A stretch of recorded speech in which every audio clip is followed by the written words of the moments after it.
देऊळघाटमध्ये घरफोडी, निवृत्त शिक्षकांच्या घरातून रोख रक्कम व सोन्याचे दागिने लंपास, पोलीस तपास सुरू. बुलढाणा प्रतिनिधी सय्यद इरफान.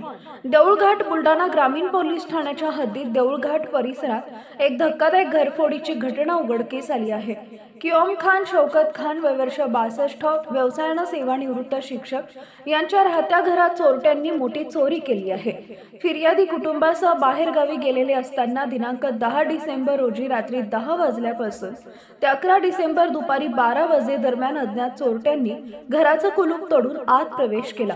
घरातील लोखंडी कपाट व पेटी तोडण्यात येऊन त्यातील रोख 2 लाख रुपये आणि सोन्याचे दागिने मिळून अंदाजे 4,56,000 रुपयांचा मुद्देमाल चोरून नेण्यात आला असल्याची माहिती पोलिसांनी दिली आहे.